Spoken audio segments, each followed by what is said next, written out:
Nous offre le meilleur. Merci à l'équipe de Louange pour nous accompagner ce matin. Je suis content de voir plusieurs personnes qui sont de retour de vacances, mais pour la plupart, c'est quand même le début des vacances et on a de la place ce matin. Profitons-en. Ça risque pas d'être le cas à la rentrée quand tout le monde reviendra.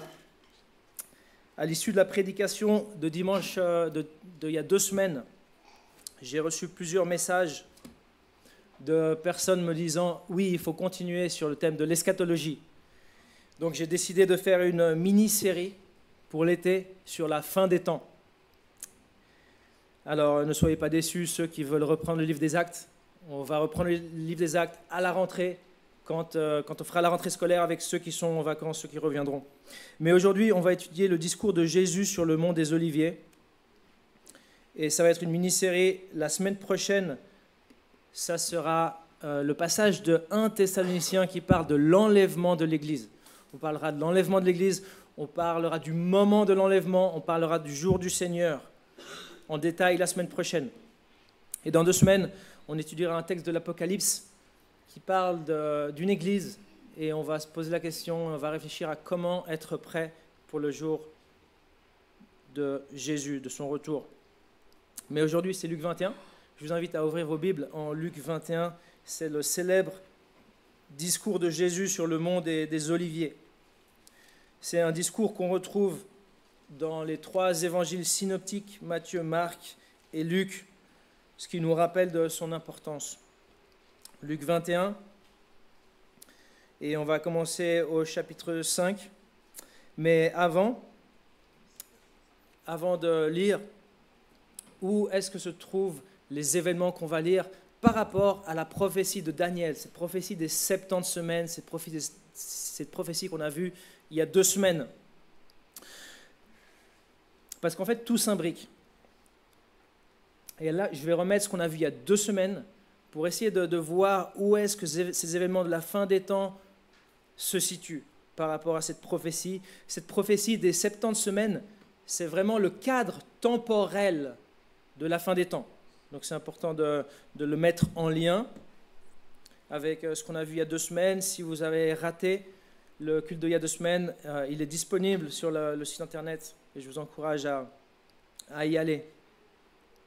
Donc les événements de la fin des temps qu'on va lire aujourd'hui se situent durant la dernière semaine de cette prophétie. Je vous rappelle, c'est une semaine d'année. C'est une semaine d'année qui est encore dans le futur. Le titre du message de ce matin, il va être très simple. La fin du monde selon Jésus. La fin du monde selon Jésus. Donc lisons Luc 21, versets 5 à 33.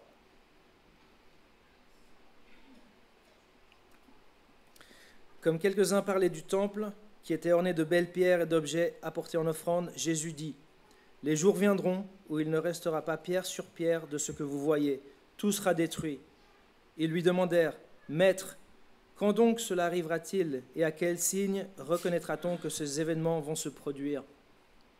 Jésus répondit : Faites bien attention à ne pas vous laisser égarer. En effet, beaucoup viendront sous mon nom en disant : C'est moi, le moment est arrivé. Ne les suivez pas.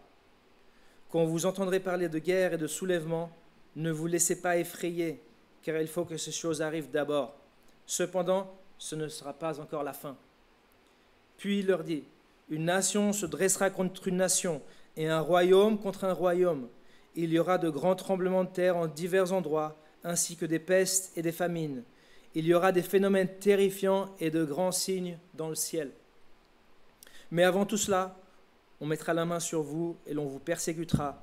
On vous livrera aux synagogues, on vous jettera en prison, on vous traînera devant des rois et devant des gouverneurs à cause de mon nom. Cela vous donnera une occasion de témoignage. Mettez-vous donc dans l'esprit de ne pas préparer votre défense, car je vous donnerai des paroles et une sagesse telle qu'aucun de vos adversaires ne pourra s'y opposer ni les contredire. Vous serez trahis même par vos parents, par vos frères, par vos proches et par vos amis, et l'on fera mourir plusieurs d'entre vous. Vous serez détestés de tous à cause de mon nom, mais pas un seul cheveu de votre tête ne sera perdu. Par votre persévérance, vous sauverez votre âme. Lorsque vous verrez Jérusalem encerclée par des armées, sachez que sa destruction est proche. Alors, que ceux qui sont en Judée s'enfuient dans les montagnes, que ceux qui seront à l'intérieur de Jérusalem en sortent, et que ceux qui seront dans les champs n'entrent pas dans la ville, car ce seront des jours de vengeance où s'accomplira tout ce qui est écrit. Malheur aux femmes qui seront enceintes et à celles qui allaiteront durant ces jours-là, car il y aura une grande détresse dans le pays et de la colère contre ce peuple. Ils tomberont sous le tranchant de l'épée, ils seront emmenés prisonniers dans toutes les nations, et Jérusalem sera piétinée par des non-juifs jusqu'à ce que la période accordée aux nations prenne fin. Il y aura des signes dans le soleil, dans la lune et dans les étoiles, et sur la terre les nations seront dans l'angoisse, épouvantées par le bruit de la mer et des vagues. Des hommes rendront l'âme de terreur dans l'attente de ce qui surviendra sur la terre, car les puissances célestes seront ébranlées. Alors on verra le Fils de l'homme venir sur une nuée avec beaucoup de puissance et de gloire. Quand ces événements commenceront à se produire, redressez-vous et relevez la tête, parce que votre délivrance est proche. Puis il leur dit une parabole. Regardez le figuier et tous les autres arbres. Dès qu'ils bourgeonnent, vous savez de vous-même que déjà l'été est proche. De même, quand vous verrez ces choses arriver, sachez que le royaume de Dieu est proche. Je vous le dis en vérité, cette génération ne passera pas avant que tout cela n'arrive. Le ciel et la terre disparaîtront, mais mes paroles ne disparaîtront pas. On va prier. Père Céleste, merci pour ta parole qui nous instruit, qui nous révèle des choses futures. Je te demande qu'on puisse les comprendre ce matin. Je te demande qu'on puisse être attentif à ce que tu as dit, afin qu'on soit prêt pour ton retour si tu reviens de notre vivant. On sait que toutes les générations des chrétiens ont toujours attendu ton retour et cru que peut-être tu allais revenir dans leur temps. Et on veut être prêt si tu reviendrais de notre vivant. Accompagne-nous dans l'étude de ta parole ce matin. On te le demande au nom de Jésus. Amen. Alors pour comprendre ce discours, c'est important de se rappeler de ce qu'on a vu il y a 2 semaines en arrière. La dernière fois, on avait parlé de télescopage prophétique. Dans le mot télescopage, il y a le mot télescope. Quand tu regardes dans un télescope, tu vois des étoiles côte à côte, mais qui sont en réalité séparées parfois d'années-lumière entre elles.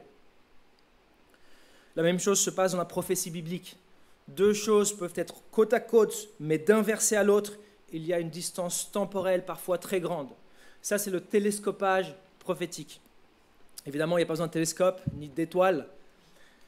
Si tu vas à Lauterbrunnen, comme plusieurs de nos jeunes qui font des camps, tu verras peut-être 2 montagnes et les cimes de 2 montagnes te paraîtront l'une à côté de l'autre, mais il se pourrait qu'il y ait une distance très grande entre celles-ci. Dans notre texte, Jésus parle en l'an 33. Certains théologiens pensent que c'est en l'an 30 ou 33. Jésus parle en l'an 33 et il prédit des choses futures qui vont s'accomplir en l'an 70 avec la destruction du temple de Jérusalem. Mais il parle aussi de choses qui s'accompliront beaucoup plus tard dans l'histoire de l'humanité. Comment le sait-on? Comment sait-on que Jésus parle de choses proches et de choses plus lointaines? C'est tout simple. Certaines choses se sont produites et d'autres pas encore. Alors Jésus commence son discours sur la fin du monde après que certains disciples lui font remarquer la beauté du temple et ses pierres ornées. Ce temple que les disciples voyaient, c'était pas le premier temple, c'était pas le temple de Salomon qui a été construit environ l'an 1000 avant Jésus-Christ, parce que ce premier temple juif a été détruit au 6e siècle avant Jésus-Christ par les Chaldéens. Ce temple, c'était le temple qui a été construit sous le règne de Zorobabel au retour de l'exil. Mais ce temple, quand Zorobabel, au retour de l'exil, l'a construit, il n'était pas très beau, il était tout petit. Hérode, le roi Hérode, qui vivait dans les événements de Jésus-Christ, l'avait embelli, l'avait adorné, l'avait agrandi, et c'était vraiment une des 7 merveilles du monde apparemment. C'était vraiment un très beau temple. Donc pas le temple de Salomon, le temple d'Hérode. Donc Jésus annonce que ce temple sera totalement détruit et les disciples posent une question légitime. Regardez le verset 7. Verset 7, la question, « Maître, quand donc cela arrivera-t-il et à quel signe reconnaîtra-t-on que ces événements vont se produire ?» Ces événements, la destruction du temple. Ils regardent ce beau temple, Jésus leur dit, tout ce temple va être détruit. Ils disent, quand est-ce que ces choses vont s'accomplir, parlant de la destruction du temple. Alors c'est très intéressant, dans sa réponse, Jésus parle de cette destruction du temple, mais il ajoute des informations sur la fin des temps. D'où le titre du message de ce matin, « La fin du monde selon Jésus ». La fin du monde selon Jésus. Mais avant de répondre, Jésus fait quelque chose. Il préface sa réponse. Il leur dit deux choses à ses disciples avant de leur répondre. Premièrement, il leur dit « Attention que personne ne vous égare, ne soyez pas égarés, ne soyez pas trompés. » Et la deuxième chose qu'il dit, c'est « N'ayez pas peur ». Ça, on le voit au verset 8 et 9. Le premier danger, c'est de se faire mener en bateau. Selon le verset 8, ça viendra de gens qui prétendent être le Messie. Regardez le verset 8. Jésus répondit, « Faites bien attention de ne pas vous laisser égarer.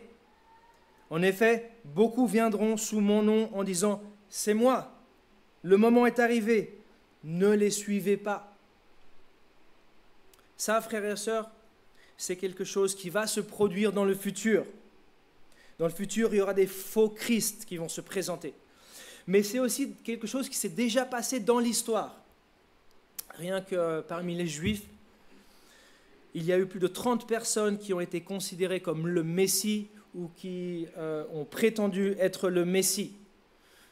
Dans l'histoire, le plus connu, vous avez peut-être entendu parler le nom, c'est Simon Bar Kokhba qui a mené une révolte en l'an 132. Un prétendu Messie, mais il y en a eu beaucoup. Mais l'apparition de faux Messie ou de faux Christ est quelque chose qui va se passer de nouveau dans le futur, de notre point de vue. L'évangile de Matthieu dit que ces faux Christ égareront beaucoup de monde.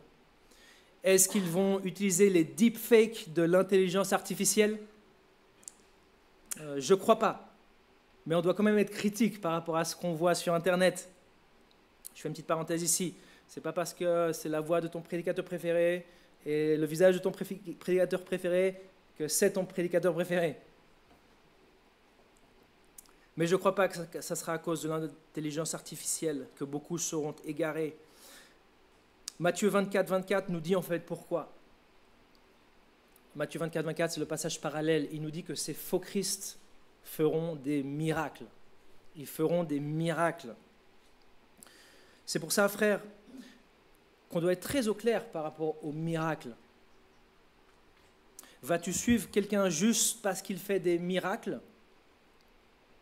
Ne sais-tu pas que les magiciens de Pharaon ont changé leur bâton en serpent ? Ne sais-tu pas qu'un jour Jésus dira à certaines personnes qui lui disent « N'avons-nous pas fait des miracles en ton nom ?» Un jour Jésus leur dira « Je ne vous connais pas, vous tous, ouvriers d'iniquité. » Mais ces gens auront fait des miracles. N'avons-nous pas lu que selon le livre de l'Apocalypse, quelqu'un qui n'est pas Christ, je cite, accomplissait de grands signes miraculeux jusqu'à faire descendre le feu du ciel sur la terre à la vue des hommes. Je continue, c'est dans l'Apocalypse 13. Cette personne égarait les habitants de la terre par les signes qui lui étaient donnés d'accomplir en présence de la bête. Elle leur disait de faire une image de la bête qui avait été blessée par l'épée et qui avait survécu. Elle reçut le pouvoir d'animer l'image de la bête afin que cette image puisse parler et faire tuer tous ceux qui ne l'adoreraient pas. Frères et sœurs, les miracles, ce n'est pas preuve du divin. Les miracles, ce n'est pas preuve du divin. Il faut qu'on soit très au clair sur cela. On l'a expliqué en détail dans un message en janvier où on a parlé des miracles. Ces faux Christ feront des miracles, c'est Matthieu qui nous le dit, le passage parallèle et l'Apocalypse. La deuxième chose que Jésus dit avant de répondre à ses disciples, c'est « N'ayez pas peur, n'ayez pas peur ». N'ayez pas peur par rapport aux guerres et aux soulèvements qui vont arriver dans le monde. Ça, c'est au verset 9. La raison, c'est que Jésus dit, ces choses doivent arriver d'abord. Si tu veux que Jésus revienne, sache que ces choses doivent arriver d'abord. N'aie pas peur de ces guerres et de ces soulèvements. Mais maintenant, Jésus annonce ce qui va se passer avant son retour. Versets 10 et 11, regardez. Puis il leur dit, une nation se dressera contre une nation et un royaume contre un royaume. Il y aura de grands tremblements de terre sur la terre en divers endroits, ainsi que des pestes et des famines. Il y aura des phénomènes terrifiants et de grands signes dans le ciel. Certains disent que ce qu'on vient de lire est en train de se passer sous nos yeux. Alors c'est vrai qu'il y a des tremblements de terre, qu'il y a eu des tremblements de terre, et qu'il y a des pestes, et qu'il y a eu des pestes, des famines dans certains endroits. Mais ce que Jésus décrit ici semble être une intensification importante, remarquable de ces tremblements de terre, pestes et famines. Il semblerait que Jésus parle de quelque chose de global pour la planète. Il dit qu'il y aura de grands tremblements de terre en divers lieux. Par ailleurs, les perturbations astronomiques ou cosmiques ne sont pas encore arrivées, celles qui sont décrites dans ces deux versets, versets 10 et 11. Donc les versets 10 et 11 parlent de choses futures. C'était futur pour les disciples et c'est toujours futur pour nous. C'était très lointain pour les disciples, presque 2000 ans. Pour nous, peut-être beaucoup moins, peut-être de notre vivant, je ne sais pas. Pour reprendre l'idée du télescope et de l'étoile, cette étoile que Jésus voit et décrit au verset 10 et 11, c'est une étoile qui est très lointaine. Mais à côté, il y a une autre étoile, et cette étoile est beaucoup plus proche. Verset 12, regardez. Au verset 12, on regarde un événement qui est beaucoup plus proche du point de vue des disciples. Verset 12, mais avant tout cela, on mettra la main sur vous et l'on vous persécutera et on vous livrera aux synagogues, on vous jettera en prison, on vous traînera devant des rois et devant des gouverneurs à cause de mon nom. Ces choses, mes frères, se sont déjà produites. On l'a lu dans notre série sur le livre des Actes. Les chefs religieux ont interdit aux apôtres de parler de Christ en acte 4. Ils les ont mis en prison, acte 5. Ils les ont menacés de mort et ont tué Étienne, acte 7. Ils ont emprisonné Pierre et tué Jacques, acte 12. Les Juifs ont cherché à tuer Paul, acte 13. Et ils l'ont lapidé, acte 14. Et ça continue, on va le voir à la rentrée. Tous ces disciples ont témoigné, comme Jésus l'avait prédit, devant des rois et des gouverneurs, devant les Sanhédrins, devant, on va le voir, devant le roi Félix, Festus et Agrippa, et probablement, à la fin de sa vie, Paul va témoigner devant le César à Rome. Ce que Jésus a décrit ici s'est accompli. Et ce qu'il a dit sur la destruction de Jérusalem s'est accompli également. C'est ce qu'on voit du verset 20 au 24. Verset 20 au 24, c'est toujours cette étoile qui est à côté de celle qui est très lointaine, mais qui parle d'événements proches du point de vue des disciples. Verset 20, regardez ce que dit Jésus. « Lorsque vous verrez Jérusalem encerclée par des armées, sachez que sa destruction est proche. Alors que ceux qui seront en Judée s'enfuient dans les montagnes, que ceux qui seront à l'intérieur de Jérusalem en sortent, et que ceux qui seront dans les champs n'entrent pas dans la ville. » Jésus avait prédit la destruction de Jérusalem à ses disciples. L'historien chrétien Eusèbe, au IVe siècle, dit que les disciples de Christ, plusieurs chrétiens, sont sortis de Jérusalem à l'approche de l'invasion romaine en l'an 70 à cause de ce que Jésus-Christ leur avait dit. Ils ont écouté le conseil.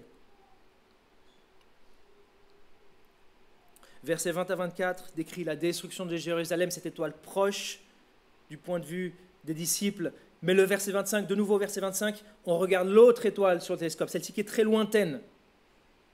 Verset 25, regarde le verset 25. Là on saute, il y aura des signes dans le soleil, dans la lune et dans les étoiles. Comment on sait qu'on saute? Ça ne s'est pas encore passé. Ça ne s'est pas encore passé. Il y aura des signes dans le soleil, dans la lune et dans les étoiles. Et sur la terre, les nations seront dans l'angoisse, épouvantées par le bruit de la mer et des vagues. Jésus, de nouveau ici, parle de perturbations cosmiques, de perturbations astronomiques.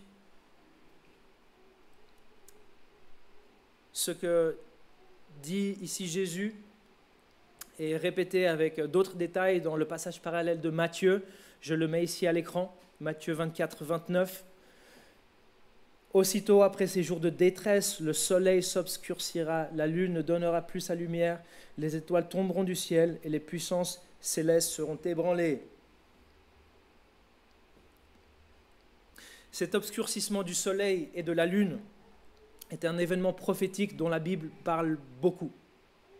C'est un événement prophétique dont la Bible parle beaucoup. Je mets simplement quelques versets. Regardez Ésaïe 13. Le jour de l'Éternel arrive, c'est un jour cruel, un jour de colère et d'ardente fureur, qui transformera la terre en désert, faisant disparaître les pécheurs de sa surface. En effet, les étoiles du ciel et leurs constellations ne diffuseront plus leur lumière. Le soleil s'obscurcira dès son lever et la lune ne fera plus briller sa lumière. Autre passage dans le prophète Joël. Le soleil se changera en ténèbres et la lune en sang avant l'arrivée du jour de l'Éternel, de ce jour grand et terrible. Ici, le sang fait probablement référence à l'obscurcissement de la lune qui aura une couleur rouge foncé. L'Ancien Testament annonce ce jour, il y a d'autres passages, c'est un événement prophétique à venir important. Et le Nouveau Testament aussi annonce la venue de ce jour. Accompagne-moi maintenant à Apocalypse 6. Apocalypse 6, au versets 12 et 17. Si on parle d'eschatologie, il faut bien comprendre cet événement-là. Tout l'Ancien Testament en parle, le jour de l'Éternel, l'arrivée du jour de l'Éternel, l'obscurcissement du soleil et de la lune.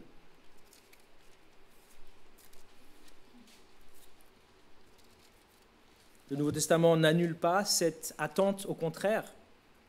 Il la répète, Apocalypse 6, verset 12. Et je vais lire jusqu'au verset 17, accompagnez-moi dans la lecture.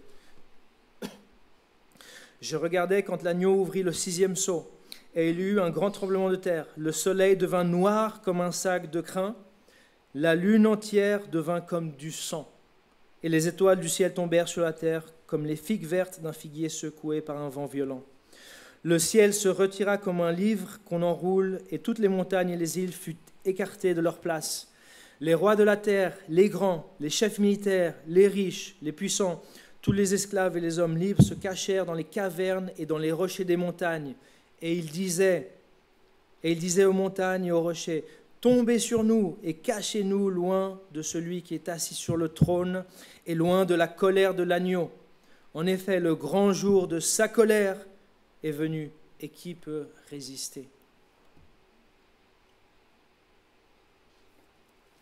Donc si on revient à Luc 21, au verset 25, ces perturbations astronomiques, parlant de la lune, du soleil, des étoiles, annoncent la venue du jour du Seigneur, ou comme Louis II traduit, le jour de l'Éternel. Dieu provoquera des perturbations cosmiques qui angoisseront l'humanité. Jésus dit que les étoiles tomberont du ciel. Est-ce que ça veut dire que des grandes comètes tomberont sur la terre ? Il est dit que les gens seront consternés par le mugissement de la mer et des flots. Y aura-t-il des tsunamis ? Seront-ils provoqués par les grands tremblements de la terre en divers lieux que Jésus annonce ? Les villes côtières du globe comme Miami, Los Angeles et Barcelone seront-elles en proie à des méga tsunamis ? Tu dis non, Etienne, t'es influencé par Hollywood. Non, je dis non, c'est Hollywood qui est influencé par la Bible, par ces passages-là d'ailleurs. Quelle sera la réponse de nos contemporains à ces phénomènes astronomiques terribles ? Eh bien, le verset 26 parle d'une humanité qui rend l'âme de terreur dans l'attente de ce qui va se passer. Puis Jésus revient, verset 27. Alors on verra le Fils de l'homme, c'est Jésus. Alors on verra le Fils de l'homme venir sur une nuée avec beaucoup de puissance et de gloire.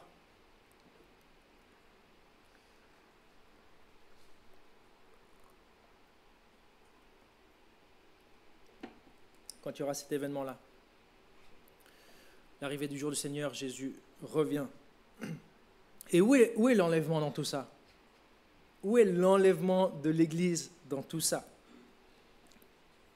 Pour ceux qui ne le savent pas, la Bible dit que Jésus va enlever l'Église, c'est-à-dire prendre dans les airs tous les vrais croyants pour les garder à l'écart des jugements qui vont tomber sur la terre, les jugements de l'Apocalypse. C'est tout un sujet, le sujet de l'enlèvement, qu'on va aborder un peu plus en détail la semaine prochaine. Oh non, en fait, assez en détail la semaine prochaine. Mais si tu me demandes où est l'enlèvement dans ce texte, Je te réponds, ici même. Ici même. Jésus revient sur les airs, et il rassemble les chrétiens et il les emmène à l'écart. Et il les emmène à l'écart pendant que la colère de Dieu est versée sur les pécheurs. Alors je suis au courant que certains disent que l'enlèvement n'est pas mentionné dans ce texte parce que l'Église sera enlevée bien avant toutes ces choses. Je suis au courant que certains disent que l'enlèvement n'est pas mentionné dans ce texte parce que ce texte parle d'Israël et pas de l'Église, et l'enlèvement c'est quelque chose pour l'Église. Je suis au courant, crois-moi, j'ai étudié le thème. On parlera de tout ça la semaine prochaine. Alors frères et sœurs, je ne sais pas si cela va se passer de notre vivant, mais si c'est le cas, ne craignons pas. Ne craignons pas ces événements apocalyptiques qui vont arriver sur la terre. Au contraire, célébrons-les. Regarde le verset 28. Quand ces événements commenceront à se produire, redressez-vous et levez la tête, parce que votre délivrance est proche. Pourquoi Jésus dit de relever la tête ? Eh bien parce que si pour le monde, ces signes seront un signe de jugement, pour les chrétiens, ça sera un signe de délivrance. Votre délivrance est proche. Mais alors délivrance de quoi ? Délivrance de quoi ? Eh bien d'une grande persécution ou tribulation. Délivrance d'une grande persécution. C'est surtout le passage parallèle de Matthieu et le livre de l'Apocalypse qui en parle. À ce moment-là, pour les chrétiens qui auront survécu, ça sera le plus beau jour de leur vie. Ce jour marquera la fin de l'épreuve de la persécution de l'Antéchrist et la gloire éternelle avec Jésus. Pour ceux qui ont rejeté Jésus, ça sera le premier de beaucoup de jours de terreur et d'angoisse. La Bible dit qu'ils se cacheront dans les fentes des rochers. Ils se cacheront de la colère de Dieu qui va se répandre sur eux pour avoir ignoré Jésus dans leur vie. Mon ami, si Jésus n'est pas ton Seigneur et ton Maître, tu es en mauvaise posture. Dieu va juger les pécheurs. Dieu va juger tous les pécheurs. Et il n'y a pas besoin d'être un meurtrier ou un criminel. Le premier péché, le plus important, c'est celui de rejeter son Fils Jésus. Dieu va juger tous les pécheurs, y compris ceux qui rejettent son Fils Jésus. Et si tu as fait ta vie sans Jésus, en fait, tu rejettes Jésus, bibliquement. Ceux qui ne sont pas avec Jésus sont contre lui. Il y a deux camps dans la Bible, avec Jésus ou sans Jésus. Il n'y a pas un troisième camp des personnes qui réfléchissent encore, qui sont neutres. Dans la Bible, il y a deux camps, avec Jésus ou sans Jésus. La Bible dit qu'avant qu'on soit avec Jésus, on était ennemi de Dieu. Si tu n'es pas avec Jésus, tu ne le sais peut-être pas, mais tu es ennemi de Dieu. Ce n'est pas moi qui le dis, c'est la Bible. Si tu prends des notes, Romains 5, 10, Romains 11, 28, Colossiens 1, 21, parle qu'on est ennemi de Dieu si on n'a pas Jésus. Mais aujourd'hui, Jésus et Dieu te tend la main. C'est encore temps pour toi de te sauver.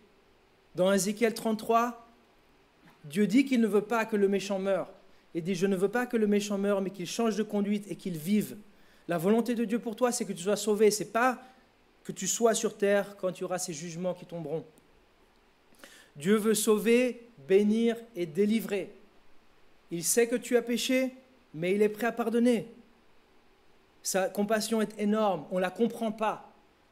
Dans Ésaïe 55, le prophète dit « Cherchez l'Éternel pendant qu'il se trouve, invoquez-le tant qu'il est prêt, que le méchant abandonne sa voie et l'homme d'iniquité ses pensées, et qu'il revienne à l'Éternel qui aura compassion de lui, à notre Dieu qui ne se lasse pas de pardonner. » Pourquoi ?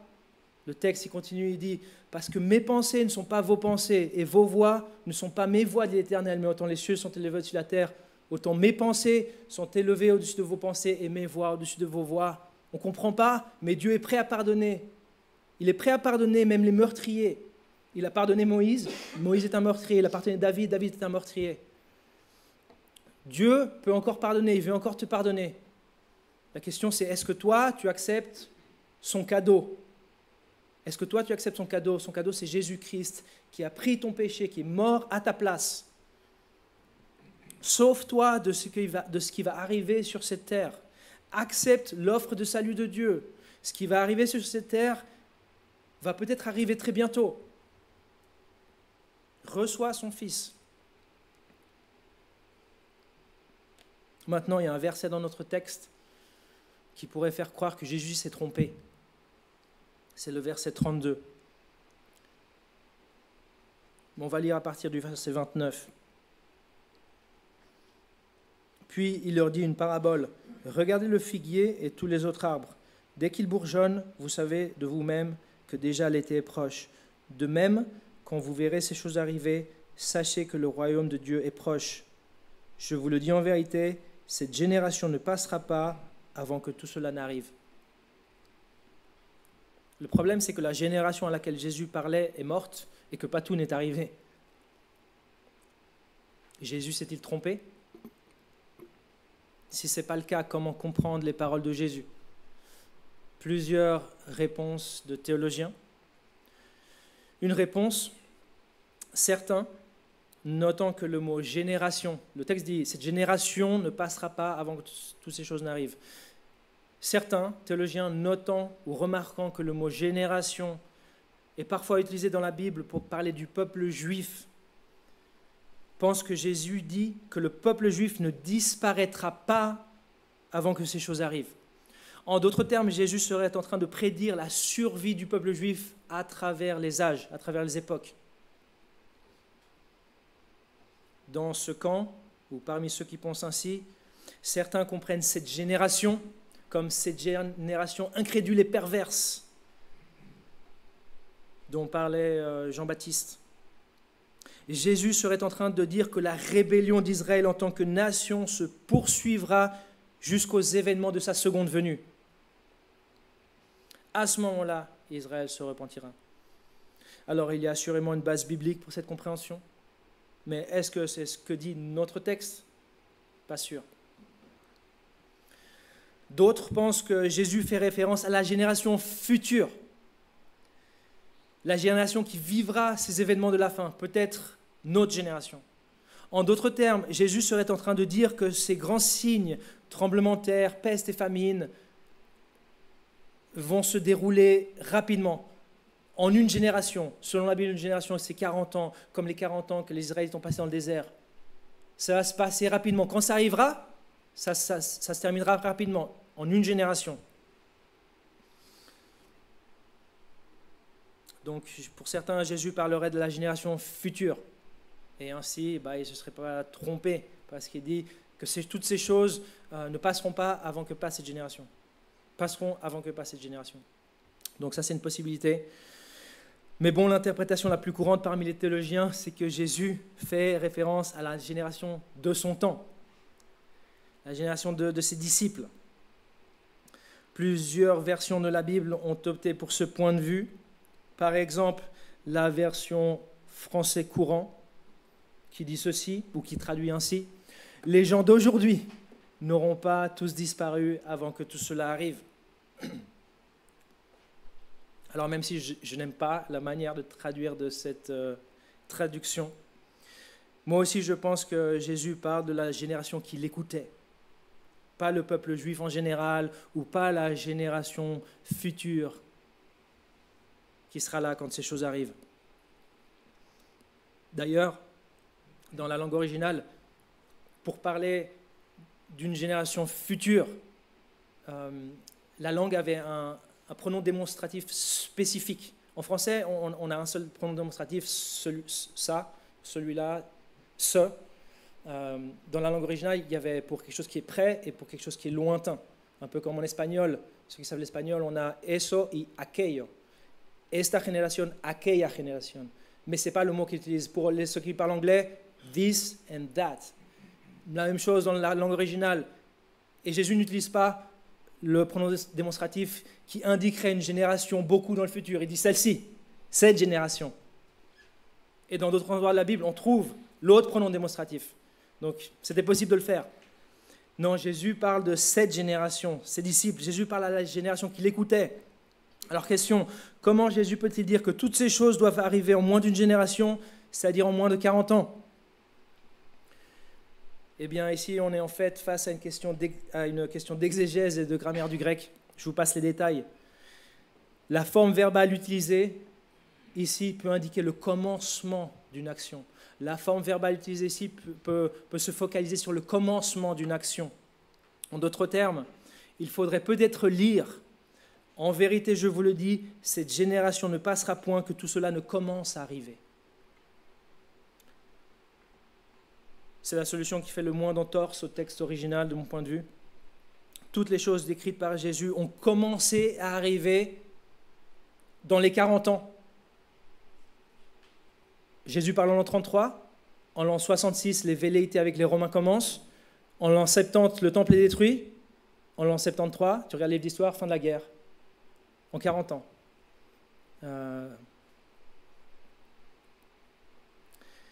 Alors, question, où se situent les événements de la fin dans les 70 semaines de Daniel?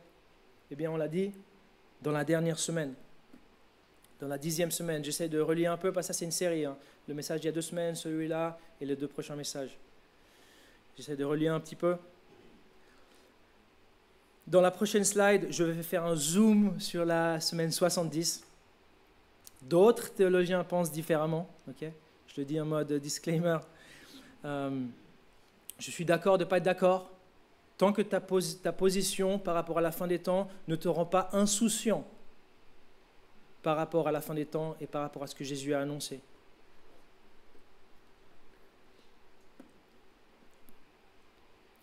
Donc on a cette semaine 70 qui, selon toute probabilité, commence avec un accord que l'Antichrist ferait avec la multitude. Qu'est-ce que ça veut dire la multitude? C'est Daniel 9, 27 qui nous dit ça, on l'a vu il y a 2 semaines. Est-ce que c'est la multitude des nations? Et ils font un accord avec la multitude des nations par rapport à Israël. Est-ce que c'est avec la majorité? On pourrait traduire la majorité, avec la majorité du peuple juif. Il fait un accord de quelque chose. Mais cette semaine 70 commence à ce moment-là. Et elle termine avec le rétablissement d'Israël, on l'a vu il y a 2 semaines, Daniel 9, 24. Et au milieu, il y a un événement clé, sacrifice, l'offrande cesse, l'Antichrist fait cesser cela. Donc, où placer les événements de la fin des temps? Eh bien, il semblerait que les faux Christ dont on a parlé, dont parle notre texte, vont arriver dans la première moitié des 7 ans. Après ça, ça sera la guerre. Je dis la guerre, grand L, grand G, parce que dans nos textes, on dit, OK, il y aura guerre et soulèvement, etc. Mais après, Jésus dit, nation se lèvera contre nation et royaume contre royaume. Là, il parle d'une guerre spécifique, une guerre entre 2 très grandes nations. Parle-t-on des USA et de la Chine et de leurs alliés? Seul l'avenir le dira. Peut-être, peut-être pas. Finalement, les tremblements de terre et les famines, on pense qu'ils arriveront avant la moitié des 7 ans, mais c'est ouvert à interprétation. J'ai cela, je peux vous le donner après, je vais changer la slide et je vais conclure. Conclusion, sois assuré de la fiabilité de la Bible. Ce qui est écrit est arrivé. La Bible, je ne sais pas si tu te rends compte, mais la Bible a annoncé la destruction du temple de Jérusalem avant que ça se passe. Tu sais pourquoi les critiques de la Bible, ceux qui sont opposés au christianisme, soi-disant érudits, non, ils sont érudits, mais opposés au christianisme, sais-tu pourquoi ils disent que les évangiles de Matthieu, Marc et Luc ont été écrits après l'an 70? Est-ce que tu as une idée? Parce que les évangiles de Matthieu, Marc et Luc prédisent la destruction du temple qui s'est passée en l'an 70, si tu regardes les livres d'histoire. Mais ce n'est pas la datation traditionnelle de l'Église, des chrétiens, et même, ce n'est pas la datation traditionnelle. La datation traditionnelle, c'est avant la destruction du temple. La Bible, le Nouveau Testament avait prédit la destruction du temple avec une précision, en disant ça va se passer dans les 40 ans qui viennent. Et ça s'est passé dans la génération qui vient, 40 ans. Mon ami, sois assuré de la fiabilité de la Bible. Ce qui est écrit est arrivé, ce qui n'est pas encore arrivé va arriver. N'aie pas peur, mais veille. Jésus t'a prévenu. Jésus nous demande de prendre garde que ces choses n'arrivent pas sur nous à l'improviste. Il ne veut pas que ces choses arrivent sur nous à l'improviste. Moi, il y a 2 types de chrétiens qui m'inquiètent. Il y a ceux qui ont super peur de la fin des temps, qui n'arrêtent pas d'y penser, et il y a ceux qui sont qu'ils n'en ont rien à faire en fait. Il y a ceux qui ont super peur et ceux qui n'en ont rien à faire. Mais ceux qui m'inquiètent le plus, c'est ceux qui n'en ont rien à faire. J'ai peur qu'ils soient surpris, parce que Dieu nous a dit ces choses pour un but, pour qu'on sache les reconnaître quand elles arrivent et pour qu'on s'y prépare. Est-ce que tu es prêt pour le retour de Jésus? Finalement, on demande pardon à Dieu. Sa colère va arriver sur la terre. Dieu prépare un temps de jugement pour tous les pécheurs. Ça va être terrible, ça va être l'angoisse, ça va être l'enfer sur terre, ça va être le chaos.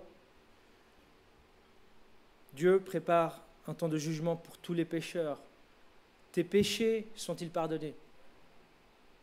Je ne te demande pas si tu es une bonne personne, je connais la réponse, la Bible me le donne, elle dit que tu n'es pas une bonne personne. Elle dit que devant Dieu, personne n'est une bonne personne. Je te demande si tes péchés sont pardonnés. C'est que Jésus qui peut pardonner les péchés.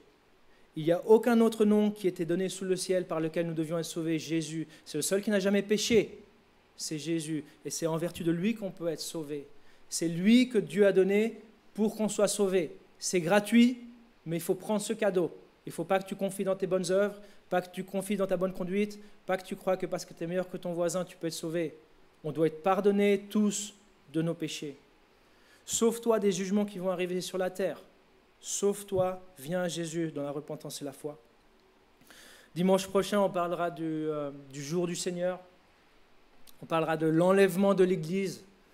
Et on va parler un peu du timing, du moment de cet enlèvement. Je t'encourage, si tu veux, déjà tu peux lire 1 Thessaloniciens 4 et 5. Sois prêt à écouter des choses que peut-être tu n'as jamais entendues. On va prier, on va terminer ici.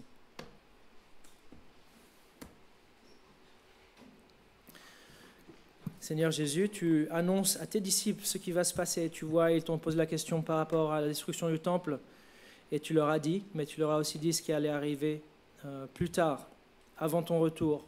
Tu as donné des signes précurseurs, des signes avant-coureurs.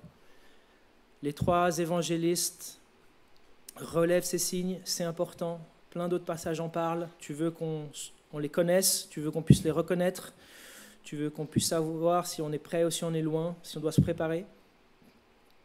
Seigneur, je te demande qu'on puisse veiller, qu'on ne soit pas insouciant, qu'on n'en ait pas rien à faire de ce que tu as déclaré, de ce que tu as dit allait venir sur la terre, qu'on soit prêt quand ces choses viendront. Dans l'attente, nous a annoncé ta bonne parole, la bonne nouvelle. Merci pour ce salut que tu offres à chacun, à l'humanité, à tous ceux qui viendront à toi dans la repentance et la foi, qui te demanderont pardon pour leurs péchés. Tu veux les pardonner. Tu nous aimes, tu nous connais. Et je te demande si quelqu'un ne te connaît pas ici dans notre audience, qui écoute ce message en ligne, que cette personne puisse venir à toi, confesser leurs péchés à toi, pas à un homme, mais qu'il te rencontre, qu'il te demande de venir changer leur vie, faire le nettoyage, les changer, et que je te demande que tu les acceptes dans leur famille. Et tu le feras, car tu dis, je ne mettrai pas dehors celui qui vient à moi. Merci Dieu de ce que tu es ce Dieu miséricordieux qui continue d'offrir le salut, qui tarde dans l'accomplissement de sa promesse, parce que tu ne veux pas qu'on soit perdu. Tu veux qu'on revienne à toi avant le moment indiqué où tu reviendras sur cette terre pour juger les pécheurs, tous ceux qui auront rejeté ton Fils, tous ceux qui auront fait la vie sans lui. Accompagne-nous, Seigneur, dans le reste de ce culte et bénis-nous dans cette semaine. Je te le demande au nom de Jésus. Amen.